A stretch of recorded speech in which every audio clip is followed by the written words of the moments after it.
Hello बच्चों, जय हिंद। आज विज्ञान क्लास 10वीं के वन लाइनर को हम डिस्कस करने जा रहे हैं। कुछ आपका टॉपिक एक्सप्लेनेशन के साथ साथ क्वेश्चन भी पूछे जाएंगे।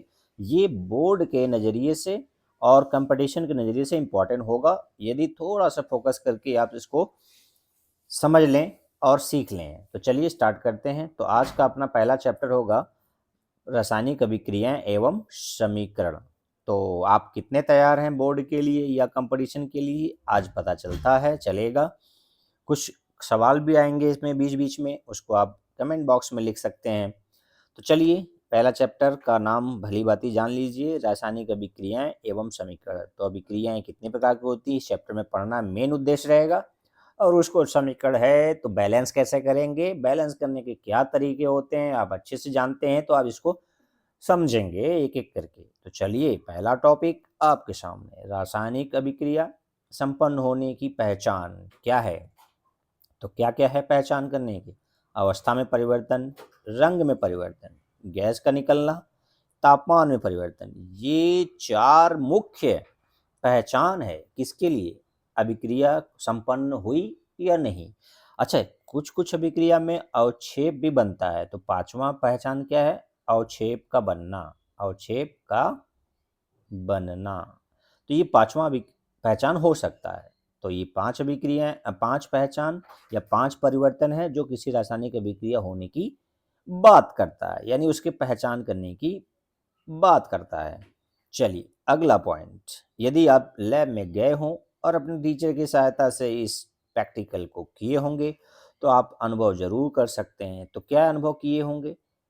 देखिए कि मैग्नीशियम रिबन का दहन करने पर किस प्रकार का प्रकाश उत्सर्जित होता है। तो किस प्रकार का प्रकाश उत्सर्जित होता है भैया? श्वेत चमकदार लौ, वाइट फ्लेम।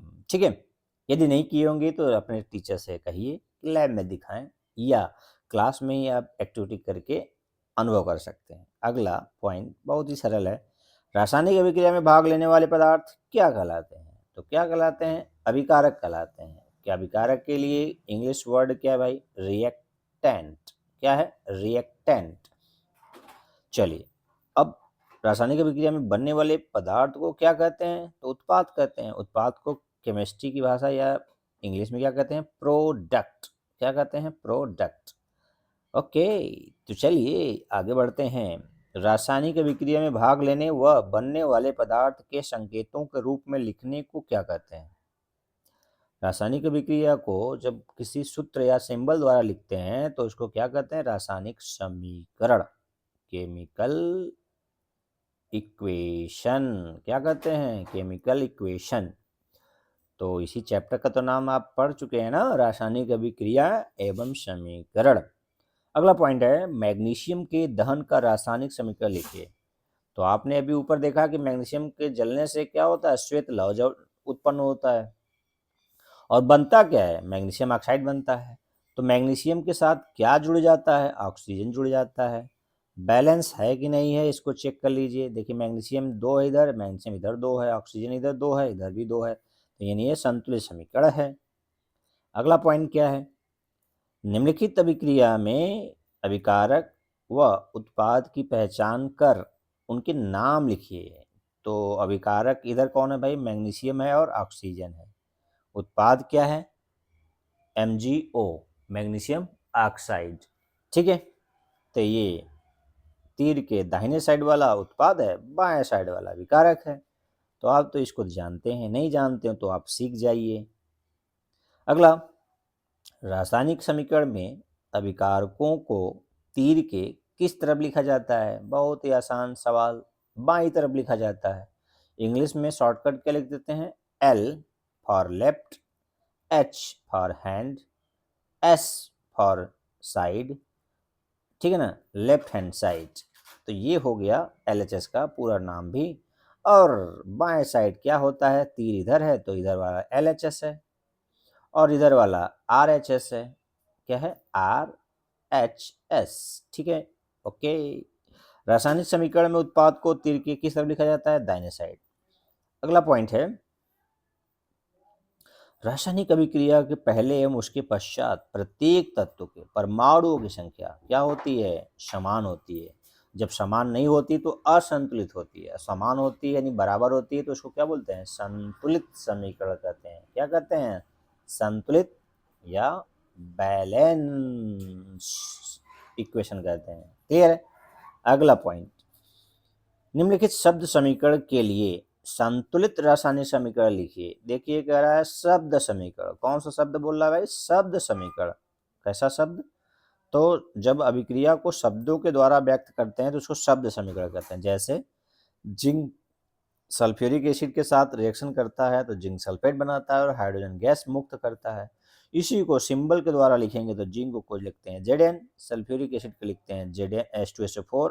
यहाँ एक AQ लिखा है। AQ का मतलब क्या होता है? एक्वस। क्या है? एक्वस। इसको हिंदी में क्या बोलते हैं? जलीय विलयन। क्या बोलते हैं? जलीय विलयन। Very good. तो जली विलयन क्या है? H2SO4 के रूप में है। यहाँ जिंक है, मेटल, तो रिएक्शन करते हैं तो क्या बनता है? लवण बनता है ZnSO4 और हाइड्रोजन गैस। अच्छा, यहाँ जो ZnSO4 बनता है वो जल में ही घुलनशील रहता है, इसलिए यहाँ भी एक्वस होना चाहिए। और हाइड्रोजन गैस बनता है उसको G लिखना चाहिए नीचे। Okay, very good. चलिए, निम्नलिखित रासायनिक समीकरण को संतुलित कर लिखिए भौतिक अवस्था संकेत सहित। तो ये रिएक्शन लिखा हुआ है। कौन सा रिएक्शन है कि आयरन पानी के साथ अभिक्रिया करके आयरन ऑक्साइड और हाइड्रोजन गैस लिबरेट करता है। इसी को संतुलित करना है, क्योंकि यहाँ पर आयरन 1 है, इधर क्या है? 3 है, बैलेंस नहीं है।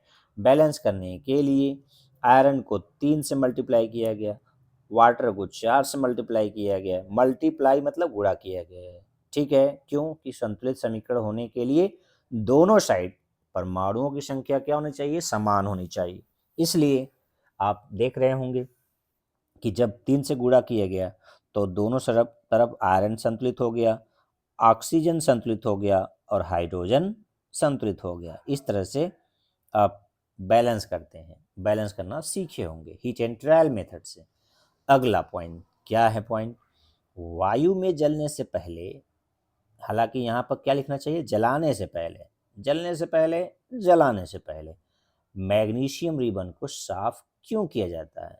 तो आप बताइए क्यों किया जाता है? लिखा है आंसर भी, मैग्नीशियम रिबन पर जमी ऑक्साइड, क्योंकि मैग्नीशियम जो है हवा या वायु में उपस्थित ऑक्सीजन के साथ धीरे धीरे अभिक्रिया करके क्या बन जाता है? MgO में बदल जाता है। यदि आप मैग्नीशियम रिबन को देखे होंगे तो शाइनिंग पहले होता है, लेकिन थोड़ी देर दिन बाद क्या होता है? उस पर जम जाता है। क्या जम जाता है? Magnesium oxide. तो उस मैग्नीशियम ऑक्साइड को हटा देते हैं। किससे हटाते हैं? सैंड पेपर या किसी से साफ कर लेते हैं, ताकि वो आसानी से रिएक्ट कर पाए हवा में। ठीक है, यानी जल पाए वो, इसलिए उसको साफ करते हैं। ठीक है, चलिए अगला पॉइंट है, निम्नलिखित रासायनिक अभिक्रिया को संतुलित कीजिए। तो संतुलित क्या है? आप देख रहे हैं ना, बहुत ही फेमस रासायनिक अभिक्रिया लिखा हुआ है। ये बायोलॉजी और केमिस्ट्री का क्या है? भाई है। मतलब ये बायोलॉजी में भी रिएक्शन पढ़ते होंगे और केमिस्ट्री में पढ़ते होंगे। तो है ये क्या? क्यों पढ़ते हैं भाई? तो कार्बन डाइऑक्साइड पानी, Surya Prakash chlorophyll, glucose oxygen और पानी बनता है। तो ये घटना कहाँ का है? कोई बता सकते हैं? यह है प्रकाश संश्लेषण। क्या है? प्रकाश संश्लेषण। इसी के द्वारा तो पौधे अपना क्या करते हैं? खाना बनाते हैं, भोजन बनाते हैं, फूड सिंथेसिस करते हैं, जो हम क्या करते हैं? ग्लूकोज के रूप में लेते हैं। तो इसको बैलेंस करना है। तो यहाँ पर CO2 को किससे मल्टीप्लाई किया गया? 6 से। और पानी को किससे मल्टीप्लाई किया गया? 12 से। और इधर क्या? ऑक्सीजन बैलेंस है, पानी बैलेंस है, सब बैलेंस हो जाएगा। चेक कर लीजिएगा, नहीं है तो फिर कमेंट करिएगा कि किस तरफ बैलेंस नहीं है। अगला पॉइंट क्या कह रहा है? निम्नलिखित रासायनिक अभिक्रिया के संतुलित समीकरण लिखिए। तो शब्द क्या ये लिखा? क्या है? Hydrogen chlorine hydrogen chloride. अर्थात ये शब्द समीकरण है, इसको किस में बदलना है? फार्मूलेट करना है। मतलब फार्मूले के द्वारा, सिंबल के द्वारा इसको रासायनिक समीकरण लिखना है। शब्द समीकरण को रासायनिक समीकरण लिखना है। तो रासायनिक समीकरण क्या होता है? जब प्रतीक द्वारा या संकेतों द्वारा तत्वों या यौगिकों को प्रदर्शित करते हैं अभिक्रिया उत्पाद को, तो उसे रासायनिक समीकरण कहते हैं। तो यहाँ पर हाइड्रोजन के लिए H2, क्लोरीन के लिए Cl2, हाइड्रोजन क्लोराइड के लिए HCl, बैलेंस करने के लिए HCl को 2 से मल्टीप्लाई कर दिया गया। उसी तरह से barium chloride barium chloride, aluminium sulphate. तो बेरियम क्लोराइड, देखिए बेरियम तो सही लिखा हुआ है, क्लोराइड के लिए कैपिटल C स्मॉल l होना चाहिए, इस तरह से लिखा, लेकिन ये टाइप एरर है, कोई बात नहीं है, समझ जाइए, समझा दे रहा हूँ। तो बेरियम क्लोराइड एल्युमिनियम सल्फेट के साथ मिलता है तो बेरियम सल्फेट एल्युमिनियम ट्राइक्लोराइड बनता है। क्या बनता है? Aluminium chloride. यहाँ ट्राइक्लोराइड भी लिख सकते हैं क्योंकि 3 Cl है, इसलिए एल्युमिनियम ट्राइक्लोराइड। आगे है कि सोडियम जल के साथ क्रिया करके क्या बनाता है? सोडियम हाइड्रोक्साइड और हाइड्रोजन गैस। तो उसको लिख दीजिए सूत्र के रूप में, सोडियम पानी और सोडियम हाइड्रोक्साइड और हाइड्रोजन गैस। यदि इसका फेज लिखना होता, अवस्था, तो ये सॉलिड होता, ये लिक्विड होता, ये एक्वस होता और हाइड्रोजन गैस होता। ठीक है ना? इतना तो आपको आना चाहिए। आ रहा है तो अच्छी बात, नहीं आ रहा है तो आप सीखिए, और आ रहा है तो रिवीजन के तौर पर पढ़िए इसको। चलिए अगला पॉइंट, कैल्शियम ऑक्साइड का रासायनिक सूत्र व सामान्य नाम लिखिए। तो सूत्र क्या है? CaO, calcium oxide. क्या नाम है इसका? बूझा चूना। और इसको केमिस्ट्री या इंग्लिश में क्या कहते हैं? Quick lime. क्या बोलते हैं? Quick lime. बिना, यानी जिंदा चूना है, बिना बूझा चूना है, कली चूना भी बोलते हैं इसको। ठीक है, आगे पॉइंट करते हैं। कैल्शियम ऑक्साइड को जल से अभिक्रिया कराने पर बने उत्पाद का नाम लिखिए। वह रासायनिक, क्या कह रहा है भाई, पूरा छोटे में कर दीजिए इसको, रासायनिक सूत्र लिखिए। तो लिखिए भैया, क्या लिखेंगे, कैसे लिखेंगे? तो आप जानते हैं ना, कैल्शियम ऑक्साइड को CaO लिखते हैं। अब पानी तो यही है, बनेगा कैल्शियम हाइड्रोक्साइड और क्या निकलेगा? ऊष्मा। तो ये कैसी विक्रिया है? ऊष्मा निकलेगी, तो ये क्या है? ऊष्मा क्षेपीय विक्रिया है। पहले आप जान जाइए, आपके घरों में जब चूने का क्या कहते हैं, पुताई करते थे चूने के पानी का, तो वो किसका पुताई करते हैं? कैल्शियम हाइड्रोक्साइड का।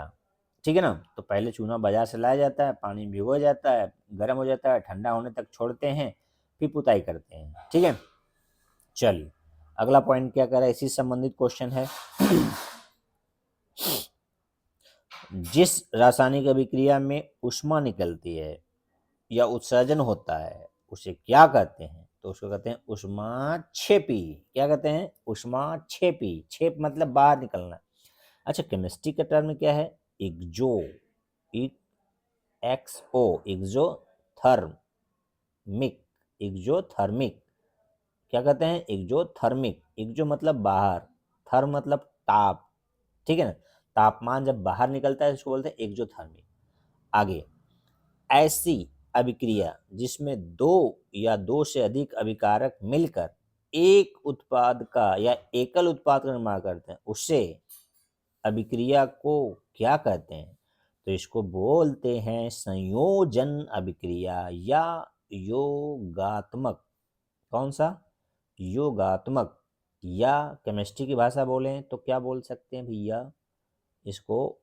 Addition reaction. कौन सा रिएक्शन? एडिशन रिएक्शन भी बोलते हैं। तो 3 नाम है एक ही बात के, दो चीज मिलकर, ए और बी मिलकर क्या बन जाए? मान लीजिए सी बन गया, तो दो चीज मिलके एक उत्पाद बनाएगा तो क्या कहलाएगा? योगात्मक, योग हो गया, या संयोग हो गया, संयोजन, इंग्लिश में एडिशन। ठीक है, चलिए अब संयोजन अभिक्रिया की परिभाषा लिखिए।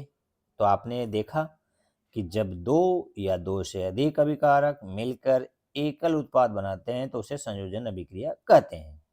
ओके, 2 बार वही को परिभाषा है।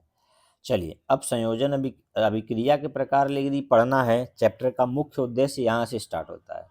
रासायनिक अभिक्रिया के प्रकार कितने प्रकार की होती है? 4। संयोजन, वियोजन, विस्थापन, द्विविस्थापन। तो कितने प्रकार हो गए? 4। कैसे हैं? अब एक एक करके डिटेल पढ़ते हैं। चलिए अगला पॉइंट, निम्नलिखित रासायनिक अभिक्रिया के प्रकार लिखिए। तो रासायनिक अभिक्रिया लिखा हुआ है, उसको पहचान करना है और आपको बताना है कि किस प्रकार की अभिक्रिया है। तो क्या है पहला, कैल्शियम ऑक्साइड की जल से क्रिया।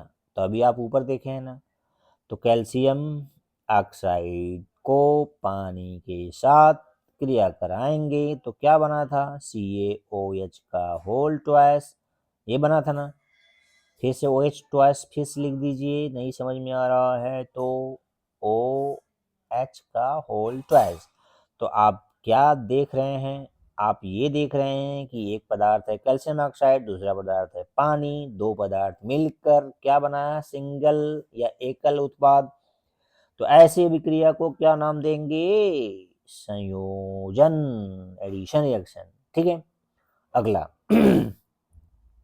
कोयले का जलना C+O2 CO2, ये भी क्या है, संयोजन अभिक्रिया का उदाहरण है।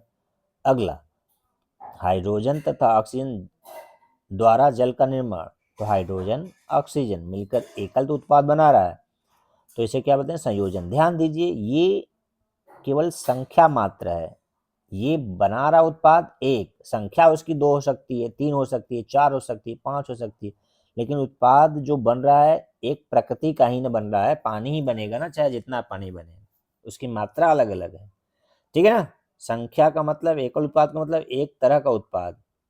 ठीक है, चलिए अगला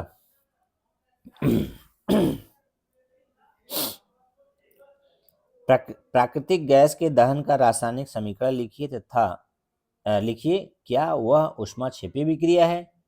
प्राकृतिक गैस में कौन सा गैस होता है, प्राकृतिक गैस में बहुत सारा गैसेज होती है, लेकिन इसमें यहाँ पर एग्जाम्पल किसका लिया गया, मेथेन का। ऑक्सीजन के साथ जलाएंगे तो क्या बनेगा, CO2 बनेगा, पानी बनेगा, और ऊष्मा उत्सर्जित होती है या ऊर्जा उत्सर्जित होती है, इसलिए क्या है, ऊष्माक्षेपी अभिक्रिया है। कैसी है, ऊष्माक्षेपी। ध्यान दीजिए मेथेन के बारे में, मेथेन को गोबर गैस भी कहते हैं, क्योंकि गोबर में ये ज़्यादा मात्रा में पाया जाता है और ये दलदली स्थान पर भी पाया जाता है, इसलिए इसका नाम क्या है, मेथेन है। क्या है, मेथेन है। कई बार क्वेश्चन पूछा गया है। चलिए अगला, हमारे शरीर में भोजन से प्राप्त कार्बोहाइड्रेट के टूटने से बनने वाले, यहाँ वाले लिखा है, वाले लिखिएगा, वाले पदार्थ का नाम लिखिए। तो क्या है वो, ग्लूकोज, यानी कार्बोहाइड्रेट का सरलतम रूप क्या है, ग्लूकोज है। अभी बस इतना जानिए, ठीक है ना। चलिए अगला पॉइंट है, ग्लूकोज का हमारे शरीर की कोशिकाओं में उपस्थित ऑक्सीजन से मिलकर ऊर्जा देने वाली अभिक्रिया का नाम यानी प्रकार लिखिए। तो कैसा है, ऊष्माक्षेपी अभिक्रिया है, इसी वजह से हमें ऊर्जा मिलती है। ठीक है ना, ग्लूकोज के ऑक्सीकरण से हमें ऊर्जा मिलती है। अच्छा, कहाँ जलती है, कहाँ ग्लूकोज ऑक्सीकरण होता है, आप मुझे कमेंट बॉक्स में लिखिए। अगला, ग्लूकोज से हमारे शरीर की कोशिकाओं में उपस्थित ऑक्सीजन में मध्य रासायनिक अभिक्रिया लिखिए। यानी सीधा सीधा बोल रहा है कि ग्लूकोज जब रिएक्शन करता है ऑक्सीजन के साथ तो बनता क्या क्या है, CO2 बनता है, पानी बनता है और हमें ऊर्जा मिलता है। अच्छा, ये कहाँ होता है, अभी मैंने आपसे पूछा, माइटोकॉन्ड्रिया में होता है। ठीक है, इसलिए माइटोकॉन्ड्रिया को क्या बोलते हैं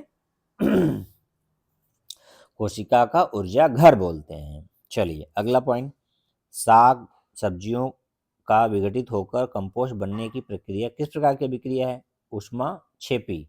यानी जब बायोडिग्रेडेबल चीज़ें जल सड़ता है तो वहाँ पर गर्मी उत्पन्न होता है, मतलब फल का छिलका हो, सब्जी हो, सड़ेगा या अपघटित होगा तो ऊष्मा निकलता है। ठीक है ना, आप अपने घर पर भी अनुभव कर सकते हैं, घास को लाइएगा और इकट्ठा रख दीजिएगा, फिर उसमें हाथ डालेंगे तो बहुत गर्मी निकलती है। ठीक है, आगे वियोजन या अपघटन अभिक्रिया क्या है, जब रासायनिक अभिक्रिया में एकल अभिकर्मक टूटकर छोटे छोटे एक से अधिक उत्पाद बनाते हैं तो उसे वियोजन या अपघटन अभिक्रिया कहते हैं। क्या कहते हैं, वियोजन या अपघटन, इसी को बोलते हैं डीकम्पोजिशन। क्या, कंपोजिशन जिसका खराब हो जाए उसको बोलते हैं डीकम्पोजिशन। ठीक है, अगला फेरस सल्फेट का रासायनिक सूत्र FeSO4.7H2O है। ठीक है, अगला है फेरस सल्फेट को गर्म करने पर होने वाली रासायनिक अभिक्रिया का समीकरण लिखिए। देखिए फेरस सल्फेट में ये जो डॉट लगा है 7H2O, ये क्रिस्टली वाटर है, ये उसको बोलते हैं क्रिस्टली लवण। अब जब पानी निकल जाए तो भी नाम वही रहेगा फेरस सल्फेट, है तो भी है, तो अंतर क्या है, जल योजित जल वियोजित, यानी ये जल योजित लवण है। ठीक है, एनहाइड्रस और हाइड्रस, हाइड्रस वर्ड मतलब जल के साथ है, हाइड्रस यानी जल योजित, जल योजित लवण है। ठीक है, नाम दोनों का सेम रहेगा, बस फर्क रही जल योजित जल के बिना, जल के युक्त, जल से युक्त। तो फिर सल्फेट को गर्म किया जाएगा उष्मा देकर, तो ये बनेगा ferric oxide, sulphur dioxide, sulphur trioxide. तो ये कैसे अभिक्रिया है, अपघटन अभिक्रिया या वियोजन अभिक्रिया। अगला चूना पत्थर का रासायनिक सूत्र व रासायनिक नाम लिखिए। चूना पत्थर का रासायनिक नाम और रासायनिक सूत्र क्या है, कैल्शियम कार्बोनेट रासायनिक सूत्र हो गया, नाम कैल्शियम कार्बोनेट तो बोला ही गया है, सूत्र CaCO3। ठीक है, आगे नेक्स्ट पॉइंट है कैल्शियम कार्बोनेट को उष्मा या गर्म करने पर होने वाले विक्रिया का रासायनिक समीकरण लिखिए। तो कैल्शियम कार्बोनेट को क्या बोलते हैं भाई, चौक या चूना पत्थर, उसको गर्म करोगे तो आप बनेगा चूना बनता है, CO2 बनता है। ठीक है, अगला है कैल्शियम ऑक्साइड यानी चूना या बिना बुझा चूना का उपयोग क्या है, सीमेंट के निर्माण में होता है। आप जानते हो कि रॉ मटेरियल के रूप में क्या होता है, कैल्शियम कार्बोनेट यूज होता है, और उसका मेन पार्ट का ही होता है कैल्शियम ऑक्साइड। ठीक है, अगला लेड नाइट्रेट को, यहाँ वर्नर नहीं बर्नर, ठीक है, बर्नर में गर्म करने पर भूरे रंग का धुआं उत्सर्जित होता है। यह धुआं किस पदार्थ का है, तो NO2 बनता है। क्या बनता है, nitrogen dioxide, nitrogen dioxide brown colour का, किस कलर का, भूरे कलर का। अगला लेड नाइट्रेट को गर्म करने पर होने वाली रासायनिक अभिक्रिया लिखिए। तो लेड नाइट्रेट को आप गर्म करेंगे तो लेड ऑक्साइड बनेगा, नाइट्रोजन डाइऑक्साइड बनेगा और ऑक्सीजन गैस बनेगा। ठीक है, अधिकांश प्रैक्टिकल मैंने बनारस के रस पर बनाया है, आप वहाँ से एक्टिविटी देख सकते हैं कैसे कौन सा प्रैक्टिकल 10th लेवल पर है, हालांकि 11th ट्वेल्थ के ज़्यादा हैं, 10th लेवल भी कुछ प्रश्न एक्टिविटी कराया हूँ मैं। अगला सिल्वर क्लोराइड को सूर्य प्रकाश में रखने पर धूसर रंग का हो जाता है, क्यों, धूसर रंग मतलब अलग कलरलेस हो जाता है, क्यों हो जाता है, तो इसका कारण क्या है कि जब सिल्वर क्लोराइड को सूर्य प्रकाश में रखते हैं तो सिल्वर और क्लोरीन दोनों अलग अलग हो जाते हैं, इसलिए उसका सफ़ेद रंग क्या हो जाता है, ख़त्म हो जाता है। क्या बन जाता है, क्लोरीन गैस निकल जाता है, सिल्वर बच जाता है, तो दूसरा रंग हो जाता है। चलिए अगला,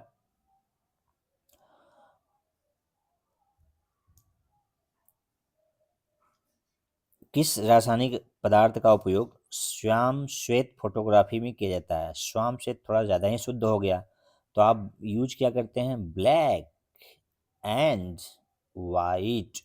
क्या बोलते हैं आप, black and white. Black and white में क्या यूज होता है, सिल्वर ब्रोमाइड। ठीक है, आगे वियोजन अभिक्रिया में अभिकारकों को तोड़ने के लिए ऊष्मा, प्रकाश या विद्युत ऊर्जा आवश्यक होता है। ठीक है ना, तो यदि ऊष्मा द्वारा होता है तो ऊष्मीय वियोजन, प्रकाश द्वारा होता है तो प्रकाशीय वियोजन या फोटो वियोजन, फोटो मतलब प्रकाश, और यदि विद्युत द्वारा होता है तो विद्युत वियोजन। तीनों के नाम के जिस कारण से होगा वियोजन उसी कारण से उसका नाम दे देते हैं।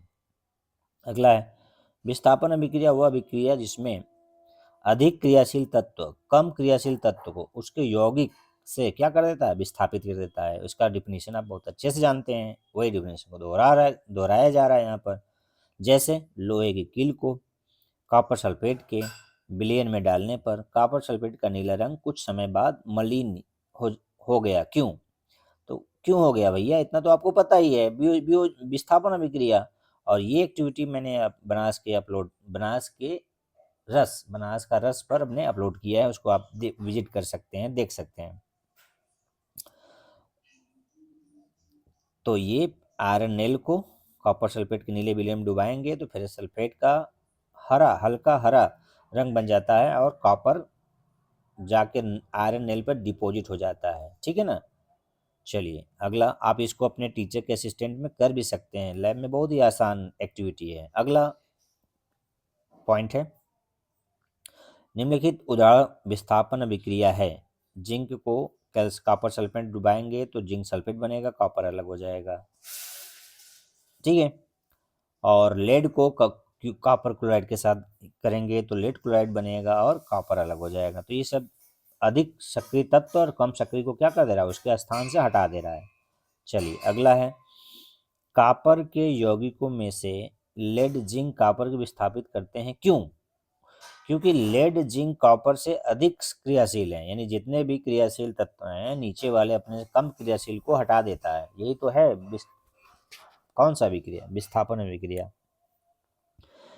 वे अभिक्रियाएं जिनमें अभिकारकों के बीच आयनों का आदान प्रदान होता है उसे द्विविस्थापन अभिक्रिया कहते हैं। कौन से विस्थापन? द्विविस्थापन अभिक्रिया कहते हैं। वेरी वेरी इंपॉर्टेंट है। डबल डिस्प्लेसमेंट एक्शन, तो सोडियम सल्फेट बेरियम क्लोराइड आपस में म्यूचुअल एक्सचेंज कर जाते हैं। सल्फेट किसके साथ? बेरियम के साथ।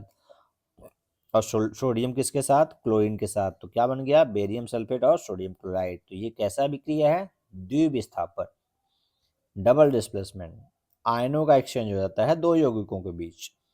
अगला डिफिनीशन क्या है? वह रासायनिक अभिक्रिया जिसमें किसी तत्व या यौगिक में ऑक्सीजन का संयोग होता है, ऑक्सीजन का संयोग होता है, उसे क्या कहते हैं? उपचयन या ऑक्सीकरण, या इंग्लिश में क्या है ये? ऑक्सीडेशन।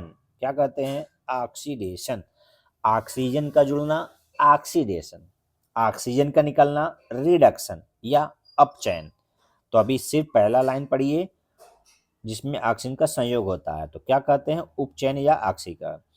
और उसी का उल्टा, वह रासायनिक अभिक्रिया जिसमें किसी तत्व या यौगिक में हाइड्रोजन का संयोग हो या ऑक्सीजन का ह्रास मतलब निकलना हो, क्या होता है? अपचयन अभिक्रिया, रिडक्शन। क्या होता है? रिडक्शन।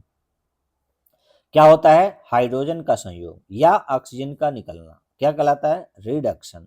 तो एक बेस्ट एग्जांपल आपके समक्ष ये रहा। क्या हुआ? ऑक्सीजन किसके साथ जुड़ा? कॉपर के साथ। तो क्या बन गया? Copper oxide. तो ये क्या कहलाया? ऑक्सीकरण या उपचयन। और कॉपर ऑक्साइड में हाइड्रोजन जुड़ गया तो कॉपर बन गया और पानी बन गया, तो ये कहलाएगा अपचयन, क्योंकि यहाँ हाइड्रोजन जुड़ रहा है ऑक्सीजन के साथ, कॉपर में से ऑक्सीजन निकल रहा है और क्या जुड़ रहा है ऑक्सीजन के साथ? हाइड्रोजन जुड़ रहा है, इसलिए क्या है? उपचयन या सॉरी अपचयन यानी रिडक्शन। ये ऊपर वाला उपचयन, ऑक्सीकरण। ठीक है ना। ऑक्सीजन का जुड़ना, ऑक्सीजन का जुड़ना ऑक्सीकरण, और हाइड्रोजन का जुड़ना अपचयन। ठीक है ना। आगे क्या है? ऐसी, थोड़ा छोटा कर दें, दिख रहा है? नहीं दिख रहा है? दिखाता हूं, ये दिखने लगा। गुड। ऐसी अभिक्रिया जिसमें अपचयन व उपचयन दोनों साथ साथ होती है उसे क्या कहते हैं? रिडॉक्स अभिक्रिया। क्या कहते हैं? रिडॉक्स अभिक्रिया। क्यों कहते हैं? क्योंकि रिडॉक्स में रिडॉक्स किससे बना हुआ है? दो चीजों से, रिडक्शन और ऑक्सीडेशन। तो रिडक्शन का क्या ले लिया गया है? आरईडी ले लिया जाए। क्या ले लिया जाए? रिडक्शन का आरईडी ले लिया जाए, ऑक्सीडेशन का ओएक्स ले लिया जाए, तो क्या बन जाएगा? रीडॉक्स बन जाएगा। क्या बन जाएगा? रीडॉक्स। तो जहां पर रिडक्शन और ऑक्सीडेशन दोनों होता है वो क्या कहलाता है? रिडॉक्स कहलाता है। क्लियर है?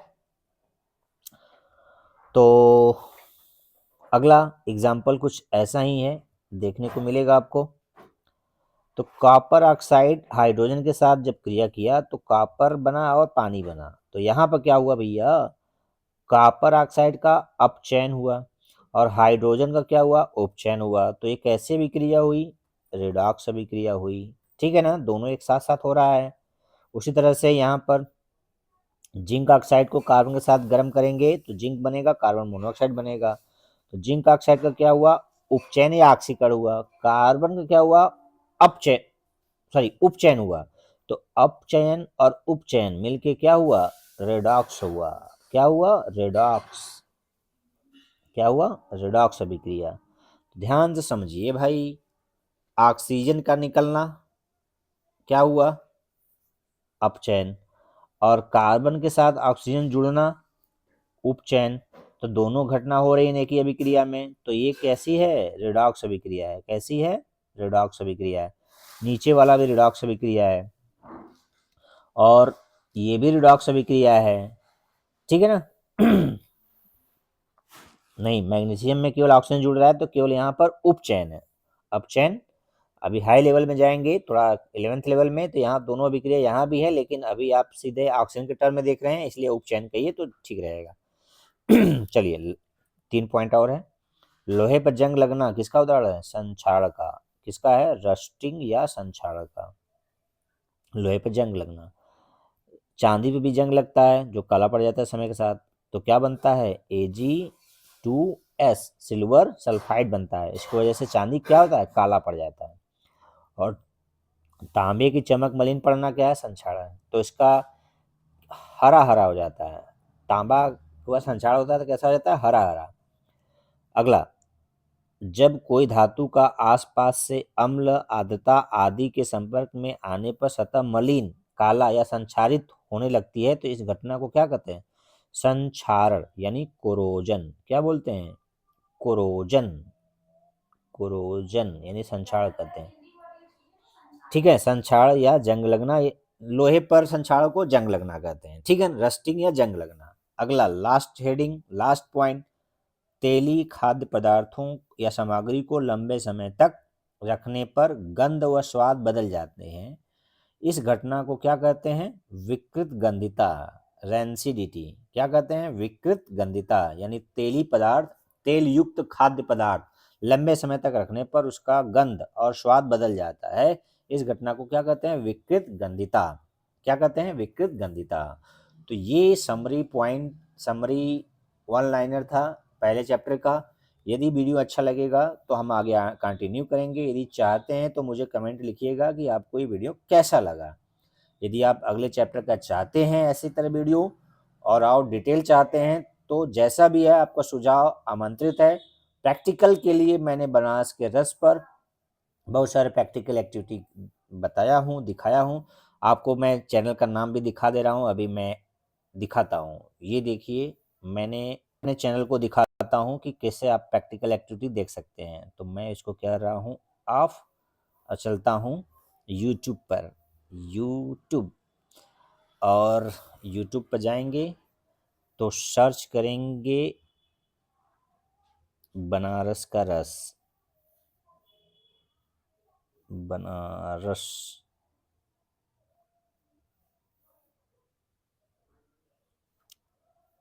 का रस, ठीक है। सर्च करते हैं, देखिए मिलता है कि नहीं। यस, ये देखिए लोगो है बनारस का रस। इस पर आप जाएंगे जब, तो इसमें आप अनुभव हो रहा होगा, तो ये चैनल 11th-12th के लिए बनाया हूँ, इसी में आप खोजेंगे, ठीक है। इसके अंदर जाएंगे और वीडियो में जाएंगे, और वीडियो के बाद इसमें प्लेलिस्ट है। प्लेलिस्ट में बहुत सारा चैनल है, मतलब टॉपिक है, जिसमें आपको 10th क्लास के प्रैक्टिकल पढ़ने हैं। तो जिसमें हमने डिस्प्लेसमेंट रिएक्शन दिखाया है, ठीक है। देखिए, चलिए दोस्तों, आज देखते हैं कॉपर सल्फेट किस तरह का होता है। आप देख रहे हैं ब्लू कलर का होता है। डिस्प्लेसमेंट रिएक्शन भी दिखाया है, उस वजह से कुछ एक्टिविटी और भी दिखाया है, तो आप इसको देख सकते हैं, ठीक है। तो वीडियो अच्छा लगे तो कमेंट करिएगा, मैं फिर से वीडियो बनाऊंगा थ्योरी का भी और प्रैक्टिकल का भी। आज के लिए इतना ही, फिर मिलते हैं अगले वीडियो में। जय हिंद, जय भारत।